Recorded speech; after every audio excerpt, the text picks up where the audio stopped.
the MS Michigan Man 64 podcast.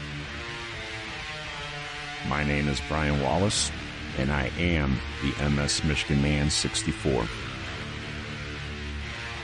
The MS Michigan Man 64 podcast is about chronic disease awareness.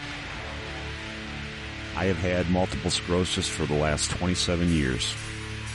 It's an invisible chronic disease that I've been battling for half of my life. I want to share with you what it is like living with the chronic disease from my experiences and the experiences of other chronic disease warriors. We can fight to have a voice to those that want to listen. Together, we can motivate and educate.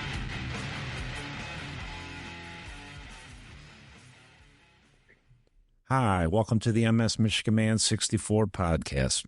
Today, I am back up in my favorite state of Michigan, go blue, with another MSer that was diagnosed about 5 years ago with MS. His name is Adam, and I'd like to welcome him to the podcast. How are you doing, Adam? Good, man. Thanks for having me on. I appreciate it. Oh, I appreciate you, brother. Anybody that wants to talk about their MS and spread awareness, I am all for it. Adam, I feel that. I hear you, buddy. You got diagnosed about 5 years ago, 6 years ago. Can you kind of take us through your path of where you were at in life? I know you said that life was going great. I mean, you were working, everything was going good, and then you got diagnosed. Just kind of take us through that time of what kind of symptoms you were experiencing and what kind of threw the red flags up that something wasn't right and went to the doctors. Yeah, I was 37 when I got diagnosed, and that was June of 2019. So coming up on 6 years here pretty quick. Yeah. First ever symptoms that I can even trace back, even thinking about it now, was October of 2018. I worked for UPS. I was an on-road supervisor, so I was a driver's boss. I was working, 60 hours a week. I was 36 years old at the time. I was working a great job. That was my career. I was going to be there forever. Yeah. And at that point, I'd been there for 12 years, worked my way up, but doing really well. I was in a good place in life. I was making good money. I'm a workaholic, so I loved the hours. I loved the job. It was chaos, and I thrive in chaos. Yeah. And then when I wasn't working, I was doing my thing. I was playing sports. I've always been a big athlete. I was going to concerts. I was going out and partying and drinking and doing all the stuff you're supposed to do at 36 years old. Right. Yeah. And so October hits, and I'm actually down in Columbus, down your neck of the woods, because I had to go down there for work to help open up an automated building down there. Okay. So I was down there for 2 weeks, and we were working. We'd sometimes work 16-hour shifts down there. Split shifts all over, didn't matter what time it was, overnights. We were just, whatever we had to do, we did. So I had just bought some new boots about 3 weeks before that, big old steel-toed Timberlands. And, I was working, and I was like, damn, my feet hurt. Like, I don't know why my feet hurt this much. And I was like, well, whatever. I just bought new boots. I'm on my feet 16 hours a day. Of course they hurt. Yeah. Don't think anything of it. We go to December now, and it's Christmas time at UPS. Christmas time at UPS is insanity, as everyone knows. Right. Like, ridiculously long hours, out in the cold all the time.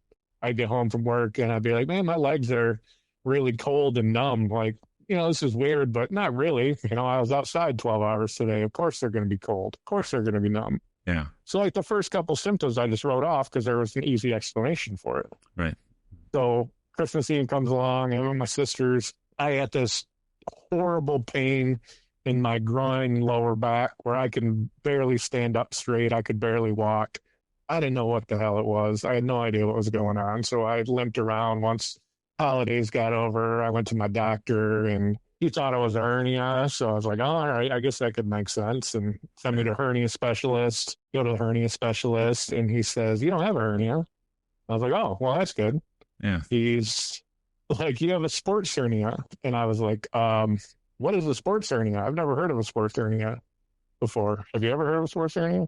I have not. No. No, no, not. nobody I've asked has. Nobody's heard of it. Yeah. And so I was just like, okay, whatever. And he's like, all right, we're going to get you some physical therapy to try to help it out. And I was like, yeah, all right, whatever. I'll do whatever I can. Mm-hmm. So I started going to physical therapy. I'd go on my lunch breaks. At that point, I told my boss at work that, I couldn't go on the road anymore because there's something wrong with I didn't know what was going on, but I was like, I think I might have a hernia. I might have this, whatever. Yeah. So I was still working a bunch, but I just couldn't go on the road anymore. Yeah. So I'd go to physical therapy on my lunch break. And so we're going through therapy and it's helping. My lower back isn't hurting as much. My groin's not hurting as much, but I'm still complaining about just the weirdness that I was feeling. Like I couldn't balance anymore. Like I couldn't stand on the balance board. Yeah. And that's never been an issue for me. Yeah. And I noticed if I'm walking a long ways, because even in the building, because I didn't go on the road anymore, in the building, you're walking a ton. Like I was walking 10, 15,000 steps a day just in the building. Sure. And I noticed I had to start touching things more to get my balance, and my legs would be like, I'd start to lower a little bit. Like I just couldn't keep myself upright anymore. And I didn't know what the hell was going on. So therapy helped all that out, the pain anyways, in my back, groin. But they also thought it was a pinched nerve or something because I worked physical labor jobs my whole life. So that could explain for the numbness and tingling in my legs. Yeah. So I focused on that for a while. But I was still just at therapy. I was complaining. I'm like, why can't I do this? And why can't I stand up? Why can't I stand on one leg anymore? Why can't I do this? Why can't I do that? I just didn't know what the hell it was. At that point, I didn't even know what MS was. Oh. Like, I probably couldn't even have told you what it stood for at that point. Yeah. I didn't know anybody that had it. I didn't know a thing. So the therapist is finally like, you should probably go back to your doctor and, you might need to see a neurologist. And I'm like, what? Why? Why would I need a neurologist? Like, it's a pinched nerve. Like, we got to figure this out. Yeah. She's like, I think you might have MS. And I was like, well, okay, what is that? Right. Please explain to me what that is. Yeah. So she did a little bit. I went back to my doctor, went to the neurologist. By this point, we're probably in April. So April, neurologist, June, diagnosed. It was that quick. Primary progressive MS right off the bat. Primary progressive right off the bat. Wow. Yep. That is just so crazy that for me similarly, I'm at 27. I mean, you were at 37, but very athletic, knew my body. I knew something wasn't right, and I was out on a run, and I just started tripping and all that, and that's. You just got to trust your body. You know that something's not right, and I know that. Like, I'm glad that you got diagnosed quick, because there are people that it takes years for them to get that diagnosis. But let me ask you this, Adam. Primary progressive. I mean, you didn't even know what MS was. When I got diagnosed, I was relapse remit, and I didn't know what MS was either. But I did my research, and I found out, okay, I guess if there's a better one to have, relapse remit's the better one. What was going through your head when you were told primary progressive, and you found out, what kind of a disease the primary progressive stage is? I luckily I didn't put myself down the Google rabbit hole too bad. Good. I just did a little bit of research. I saw 90% of people are relapse remitting, about 10% is primary progressive. Mm-hmm. And my first thought was, of course, that's the one I would get. That's just how things go. Yeah. And so I really didn't put that much thought into it, because still at that point, I was still more worried about what the hell was going on with my body. Right. And trying to figure it out. My first doctor, he diagnosed me correctly. He diagnosed me quickly. And he had all these plans of what we were going to do, how to correct it. At that point, Ocrevus was the only option for me, because that was the only thing that was approved for primary progressive. So I'm like, all right, well, good. That's, let's do this. Right. I was still shopping for another neurologist at that time just because the guy I was seeing was just a general neurologist. Mm-hmm. So I wanted to see an MS specialist. And so the two best places around me were University of Michigan, Go blue. your old alma mater there. That's Yeah. right. Oh yeah. And Go then blue. Owasso, Memorial Health up in Owasso. So I reached out to both of them. I happened to get into U of M first, so that's where I went. Okay. So I go and see my new doctor at U of M. He's a younger guy, more progressive. I told him my story. He looked over everything. We did more MRIs, and he too says, you have primary progressive MS. Yeah. And then he tells me, you're the fastest, most aggressive case I've ever seen. Wow. Wow. Lucky. And I think my exact words at that point were, well, go big or go home, right? Yeah, what else can you say? I mean, wow, lucky me. That's just wow. So Adam, Yeah, and so you're 37. You got a 12-year career going on with UPS. You're at the height of your life, basically, and now you get hit with primary progressive. I mean, how did that affect your career? How did that affect your mental health? The career was done immediately. As soon as I got the official diagnosis, the doctor took me off, the original doctor, he took me off work for 6 months. And, he had the plans to start the drugs, start doing all that stuff. So I had to go off work immediately. I burned all my vacation time while I was recovering because I had the diagnosis, but I didn't have the follow-up appointment for like another 5 or 6 weeks. Yeah. And me being the employee that I burned all my vacation time so that I didn't miss any work. I ended up going back to work for like 3 or 4 days before that appointment just so I didn't screw anybody over. That's just the work ethic that I had. Yeah. So once I got the official, that was it. I went out for 6 months, and then I was with my new doctor, and he said, I will not be working anymore. Like I'm done working. Yeah. And that was it. It was that quick. So when I got diagnosed, I'm a big guy. I'm 6'5". Mm-hmm. When I was diagnosed, I was probably about 240 pounds. I was a pretty big, strong guy. Yeah. Within 2 months, I was down to 180 pounds. Wow. I shed 60 pounds, basically of mostly muscle. Yeah, I was just because I went from being so active to not being able to do anything at all. Yeah. So I just withered away. Yeah, I was going to say you had muscle atrophy, and because I same thing. I spent a lot of time in the weight room, and as this disease progresses, and you're not as active, I've lost a lot of muscle tone, and it's basically just turned to jello. That's the one thing that I try to stress with people that are new in this diagnosis. Be as active as you possibly can because it is going to help you in the long run. Believe me to God, 5, 10, 15, 20 years from now, you're going to thank me for telling you when you're in your 20s to, do as much exercise as you can. It's going to keep you upright and mobile as much as you can. Even like you're primary progressive, you're in a wheelchair, but I know you kick the hell out of it in the weight room, and you're always exercising. Adam, let's talk about how you attack that. I mean, you're primary progressive, you struggle, and you're still you're an advocate for exercise. Big time. So now we'll backtrack a little bit. So we'll lead up to like how I got to the wheelchair. Yeah. So when I got taken out, like I was still walking at the time, not very well. Once a couple months come, I would have to use a cane every now and again. It comes up to November. So we're in November of 19 now. I haven't worked in a couple months. I'm still living on my own. At this point, I had stopped driving because I didn't trust my legs anymore to work because they would just fall off the pedals sometimes. And I was like, yep, that's what I did for a living. I taught people how to drive for a living. I don't trust it. I'm not going to drive anymore. Like, I'm done. So I'm like, I've never missed work before because that's not who I was. I always showed up. I always did this. So I'm trying to figure out all this stuff of the short-term disability turning into long-term disability, trying to figure out all of that stuff.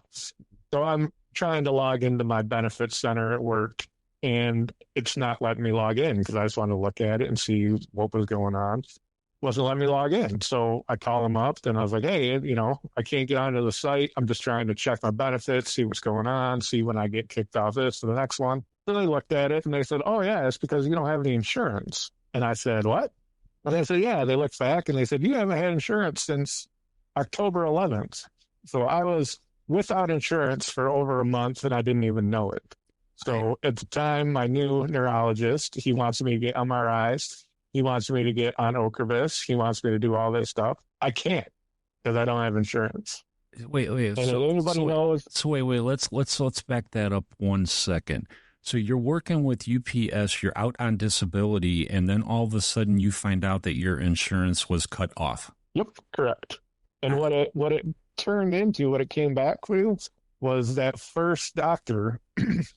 He took me off work for 6 months, said I couldn't work, all that stuff. Everything he was sending into the insurance company basically said that I was okay, that there was nothing wrong with me. So the insurance company is like, well, why is this guy not working anymore? We're going to cut his insurance. He should be working. So I lost my insurance because the doctor didn't do his job, which in turn, the stress from all that, it took me a good 2 to 3 weeks to get all of that sorted out between insurance, work, HR, everything that I back and forth, hours and hours and hours a day. That stress right there of that bullshit took my legs away. After that, I was in a wheelchair. I couldn't walk. I could walk a couple steps in my apartment. That was it. Oh my God, Adam, man, and that just goes to prove to me that, one of my number one things that has caused me to flare all the time from day one, it was stress. It's all stress, stress just destroys your body. And, and the thing that people don't even really understand, the people that don't have the chronic disease is that this is the shit that we have to go through. Just from an employer, somebody that you're busting your ass, 60 hours a week for, and you're getting your insurance, you're doing everything the right way, and to get that all like pulled out from underneath you because the doctor, didn't do his job. That's just so mental health destroying there. Yeah, it is. It is. Like, when I had my first MRI done in, I think it was probably like April, May-ish, I had over 30 lesions in my brain and I think like 6 to 8 on my spine. Yeah. I finally got my insurance back. It's January now. I do another set of MRIs and now I'm up to like 36 in my brain and like 12 or so on my spine. So that stress just absolutely wrecked me. Yeah. Wow. So I got to ask this too. When you did get the insurance thing straightened out, did they backdate everything and pick it up, or were you left hanging on those 2 months? They backdated it for whatever random appointments I had. Okay. But they just couldn't do any of the big stuff. So we couldn't do the MRI. We couldn't do the Ocrevus. It just put that to a halt. I didn't lose any money because of it, because they covered whatever little appointments I had. Got it. But they just wouldn't do any of the big stuff. Got it. Wow. Geez, oh man.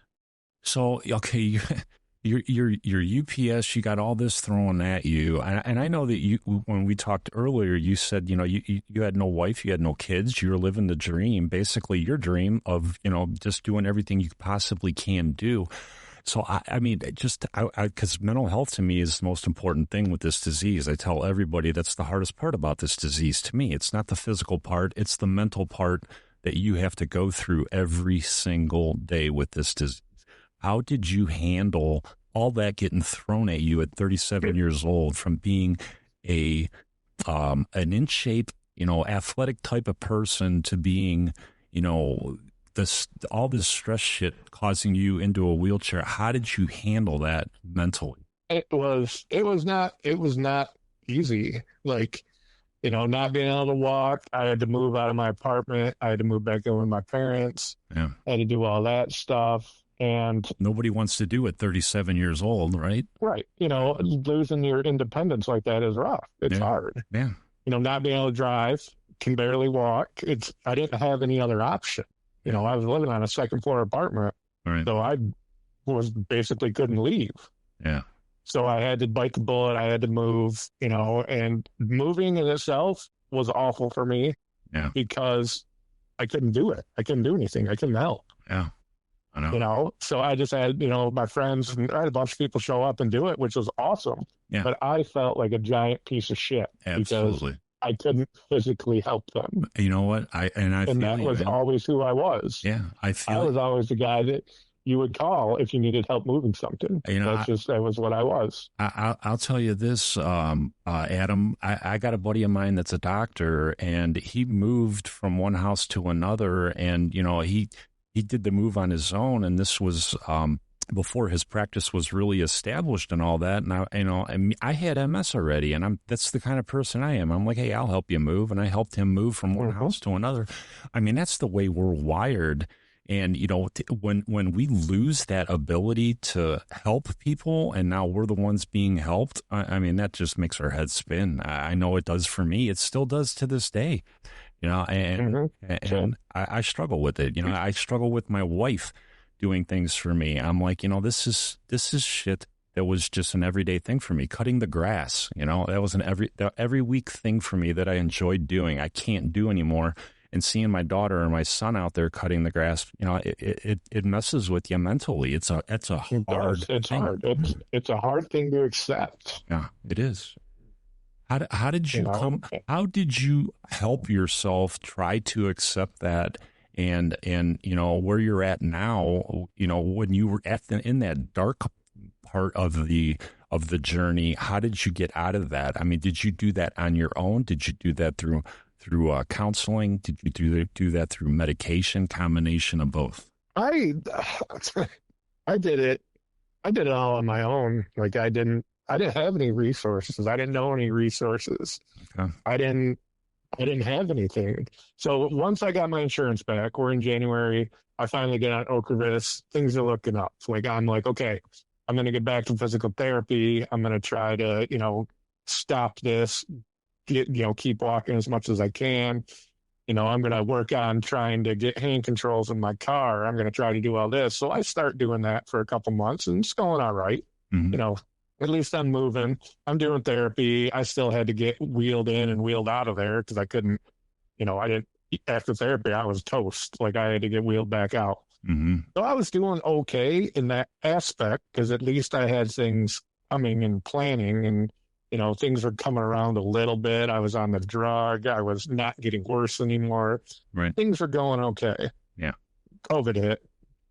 Oh, great. COVID. Sure. Why not? Yep. Wow. COVID hit and just ruined all of it. I couldn't go to therapy anymore. Everything was shut down.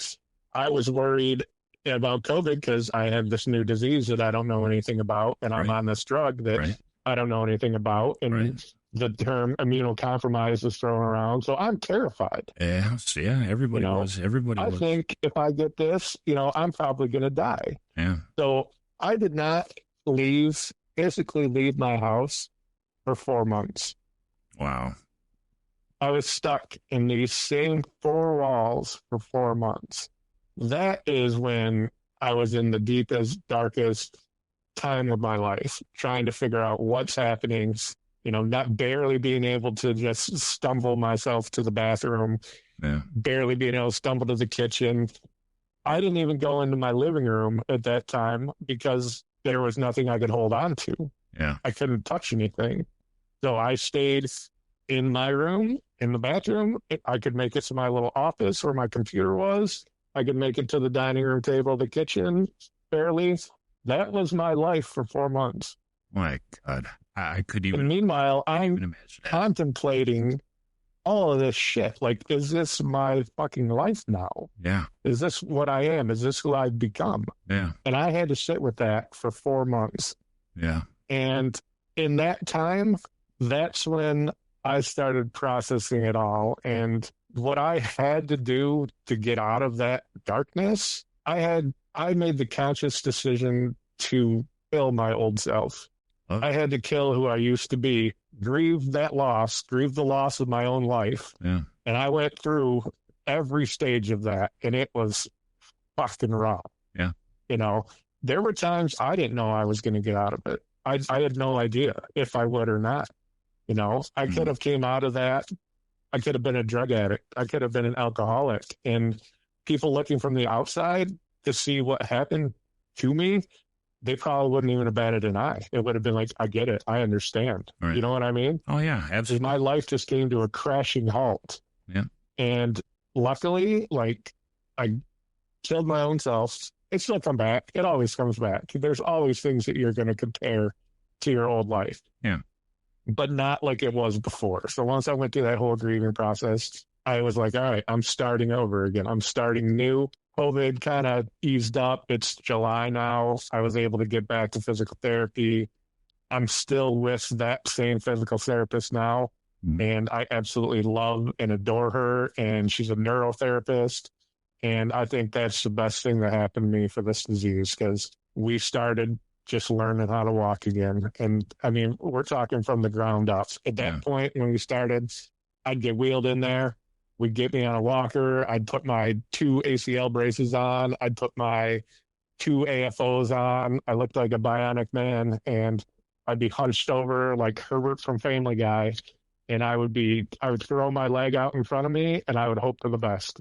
And that's how I started learning how to walk again. That's so just, and I just did that religiously, twice a week for as much as I could, every time. Yeah. Just better and better and better. And we got to the point where she said, we need to take those AFOs off. And I said, okay. Mm-hmm. I don't know if you've ever worn AFOs. I have. You ever had to use them? I have used them. Yep. Do you feel like you're going to tip over backwards? Because that's how I always felt. I tried to use them when I was on a bad flare.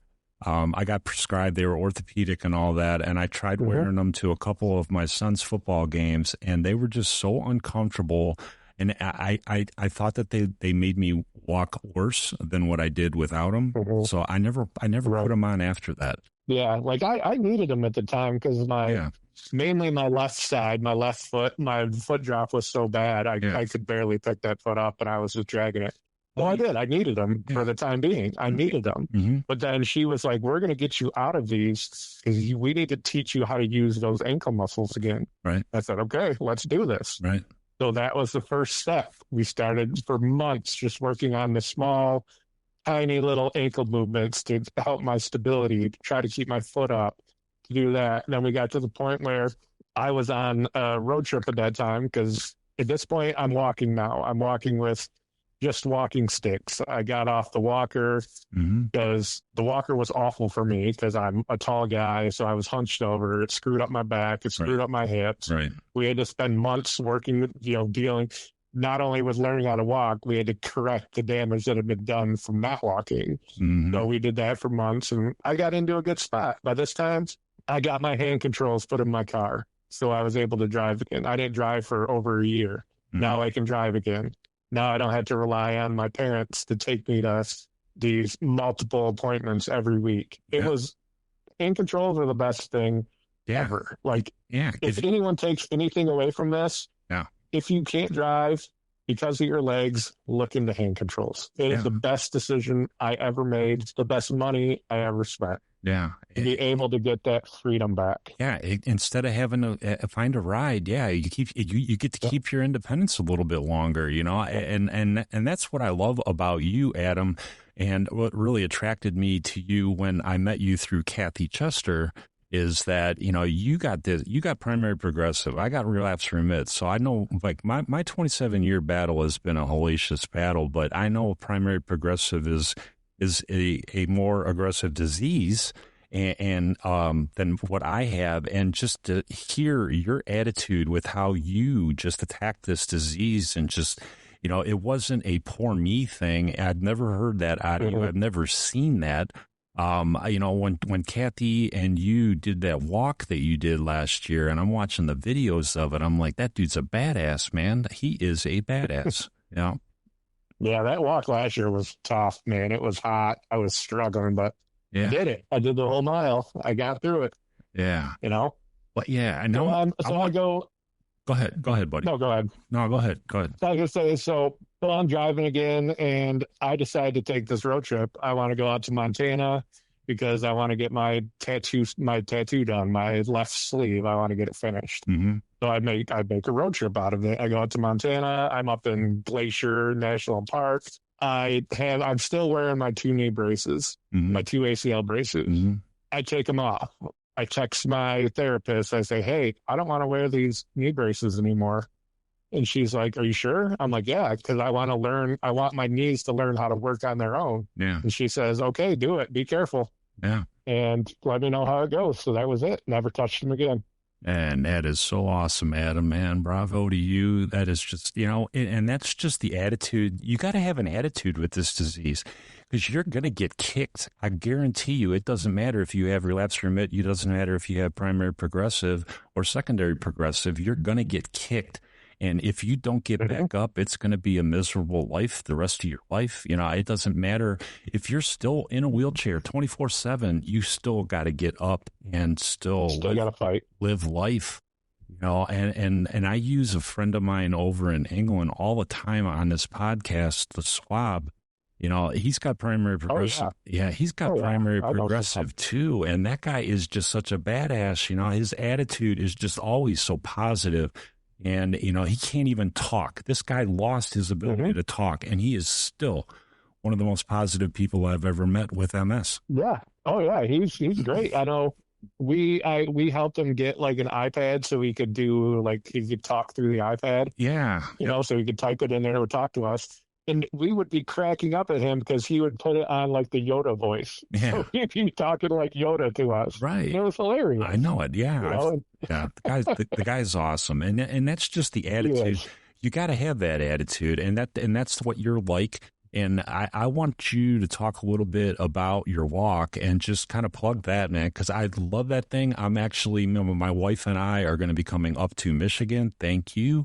In May, on May 4th, to come up and participate in that. I'm looking forward to it, to meeting you, but I want you to talk about that walk to see if we can get anybody else that's listening that is within maybe a 2 or 3 mile radius, that if they want to come up and join and meet Adam and me, be my guest. Yeah, I started doing the MS walk 4 years ago because once I started walking again, I got into the Yoga Moves MS. If nobody's heard of Yoga Moves MS and they're struggling and need to move, check out Yoga Moves MS. They have free stuff online that you can do. There's in-person stuff in Michigan if you live here.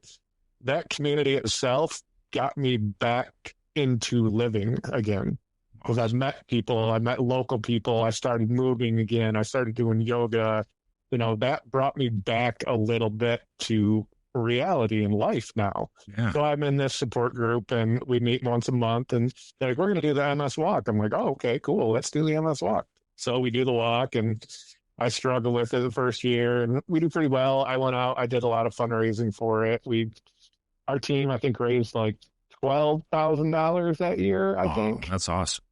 It's pretty good. Oh, hell yeah. So the next year I broke off on my own because by this point I created like a brand of mine, and that's what my Instagram is, what my TikTok is. Yep. I created the MS with the wrong MFer brand. I love that because I feel like that embodies who I am. Yeah. Yep. And I don't think even with it's just something that you don't have to have MS to appreciate that at all. No. You messed with the wrong motherfucker. Simple as that. And that's how I feel about this disease. I didn't let it get me down. Absolutely. So that next year, I broke out on my own, and I started doing a lot of fundraising. I started doing a motorcycle run, which now will be in our 3rd year for. So that first year on my own team, my team raised over $26,000 that year. Man, that is just so awesome, man. Just from what I was doing, I made T-shirts. I was selling T-shirts. I think my shirts are in 9 different countries now.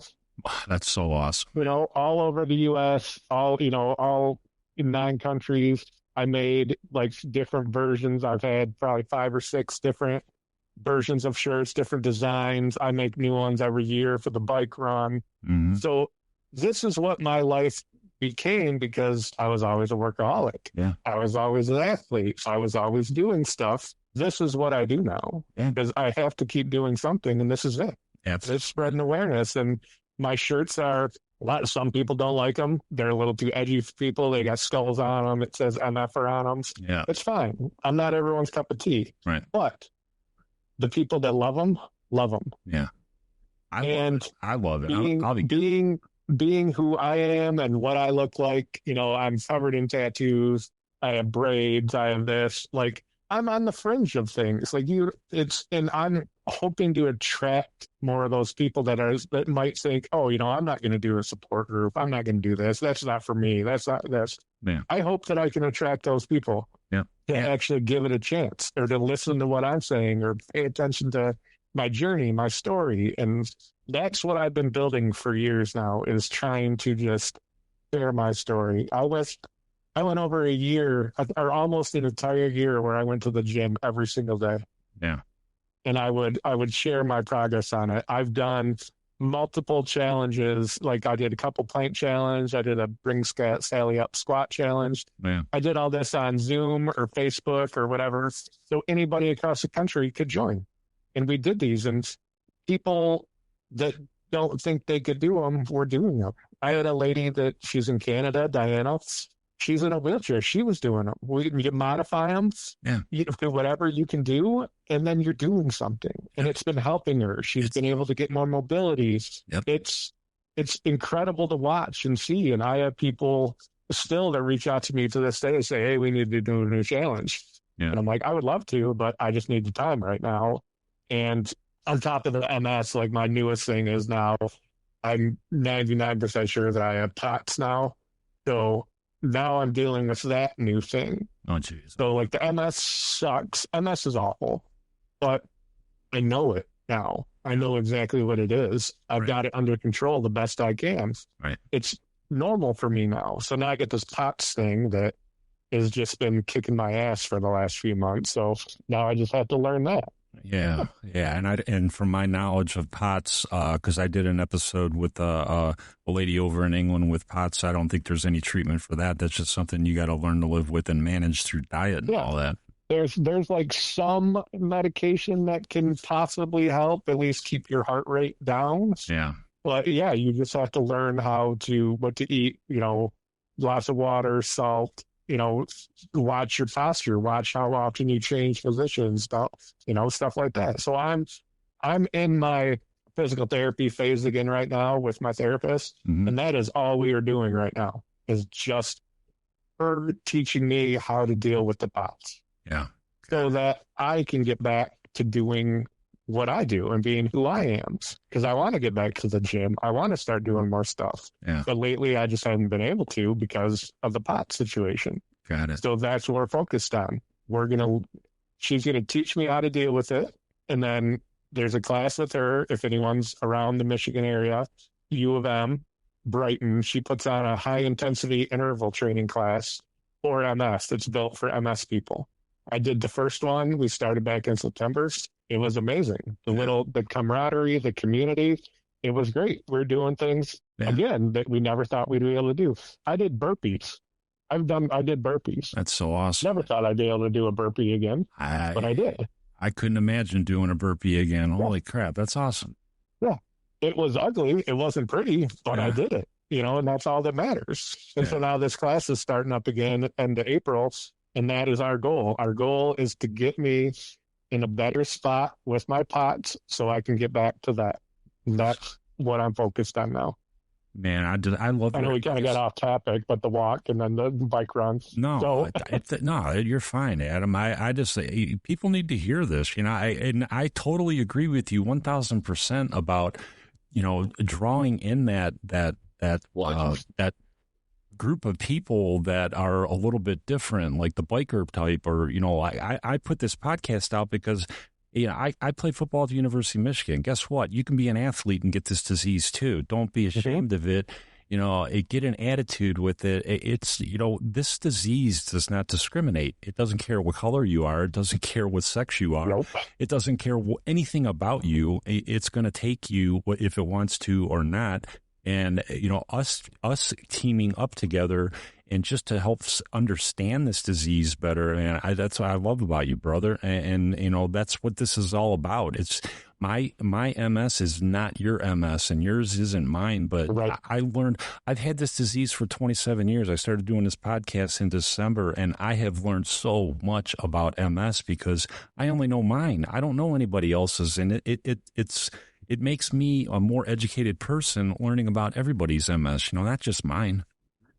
Yeah, 100%. And that's what we need to do. And that's what we need as the MS community is no matter what you're going through, it sucks for you. It's absolutely awful because you're going through it and you're not used to it.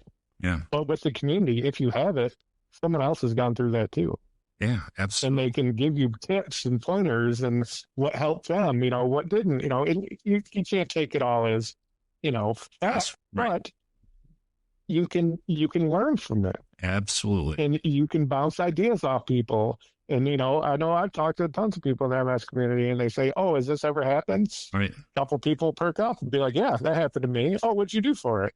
Other people aren't saying anything because they haven't had it.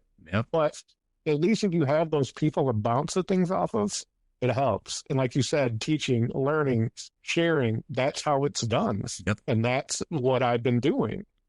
Man, I wish everybody thought your way, Adam, because you've only been doing this since 2019, and you're just so far ahead of most people. I mean, just the way that you attack this disease, your attitude, anything about the exercise, the mental health. I mean, you're just spot on everything, and I just love talking to you. But is there anything? Yeah, me too. Is there anything else that you want to tell people advocating for themselves? Anything about primary progressive, because you definitely have more experience with that than I do, sir.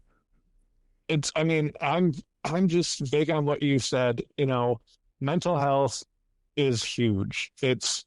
You are your own worst enemy most times. Don't be. Just don't. Yeah. I have a saying that I like to say, and most people get mad at me when I say it, but it's simple. If you think you can or you think you can't, you're right. I love it, man. That's awesome. Those are words to live by, Adam. Or think you can. Think you can. Yeah, absolutely. And another thing I just heard the other day, which is a big one, we know with our disease what it does and how we feel and fatigue and all this stuff. And we feel like we're letting people down if we can't do stuff or, how that goes. We just don't feel that good that day. Right. I heard something the other day. No is a complete sentence. Yeah. Yeah. That's it. Yeah. That's all you need to say. You don't need to explain your actions to anybody. No, you don't. No. And I heard that and I was like, I love that. Like, I don't need to explain. Why am I explaining this to you? You're not in my shoes. You don't understand what I'm dealing with. I can't do it. Yep. That's it. Absolutely, brother, man. Just these simple things that I've learned along the way, these simple little mantras, I guess you saw them, that keeps me going. Like the one of mine, I had the MS with the wrong MFer. That's me. That's who I become. My other one was unstoppable. Like I feel like I am unstoppable. Yeah. Because I've been kicked and beaten down and, had my life completely flipped upside down. But I'm not upside down anymore. Right. I'm back. I'm on my feet. Yep. I'm a diagnosed paraplegic. I'm walking. Yep. It can be done. It's not easy and you have to do stuff about it. Absolutely. Simple as that. But the biggest thing you have to do, you got to get your mind right. If your mind isn't right, the body will not follow. Absolutely, brother. And that is just spot on with what you're saying. I tell everybody the hardest part about this disease is the mind. The mind is the hardest part, and take care of that and you'll be all right. Everything else you'll be able to deal. You'll be able to handle it. You'll be able to handle having to use a cane. You'll be able to handle having to use a wheelchair. Take care of your mind, because that's the part that you have to really. It's a battle. I battle every day. 27 years with this disease, and I still battle with my mind. That is the part. It's an everyday fight. Yeah. And Adam, people are quick to go to physical therapy and go to the gym, do stuff like that. That's wonderful. That is great, and I am a huge proponent of that. Mm-hmm. But a lot of people are afraid and scared to go to an actual therapist. Yeah, absolutely. Because they think that there's that stigma around it, especially with us being guys. It's a guy stigma. Oh, yeah, That absolutely. you don't want to go and talk about your problems to somebody. Do it. I did it. Yep. When it was after I started, learning how to walk again after COVID was over, they were offering programs that you could call, you could talk to therapists, once, twice a week. I did that. I did 2 sessions of that for, I think it was like 2 months. Yeah. And I'm glad I did. Yeah. And helped me. And I tried telling people, try it. Even if you are against it, there's things that I was against 5-10 years ago, but I gave it a try and I'm like, you know what? That really did help me. I think I'm going to keep doing that. You got to be open-minded a little bit. Like I spent 20 years in a prison setting and I was anti-drugs and now I smoke marijuana. I mean, if you would asked me that 15 years ago, I'd have said, hell no. But I mean, things change. So you got to try different things. We're always going to be searching for relief. We're always going to be searching for improvement. It's a lifelong battle. That is what we're trying to do, just to exist. And whatever you try, as long as it's legal, I'm not saying try stuff that's illegal, but I mean, as long as something is healthy for you and, it's legal, try it, because you don't know. It could be a really good tool and an aid in helping you fight this disease. 100%. And if it doesn't help, then you just don't do it anymore. As simple as that. You're not out anything. Absolutely. Absolutely. Adam, I want to thank you so much for coming on and spreading awareness with me. If you want to check out Adam's the run and all, or the bike run that he has, I'll put that in the description. You can follow him on Instagram and Facebook. He's just a good dude, great dude. He'll talk to anybody. Connect with him definitely. If you have MS, if you got primary progressive, he's an open book. He'll talk to you. Great guy. Adam, I will. Yeah, 100%. Absolutely. Adam, thank you so much. I appreciate you, the CMS Michigan Man. I am going to get out of here. You can follow me on Instagram and TikTok, MS Michigan Man 64, and also on Facebook, Brian Wallace out of Brunswick, Ohio. Until the next episode, MS Michigan Man 64, I am out.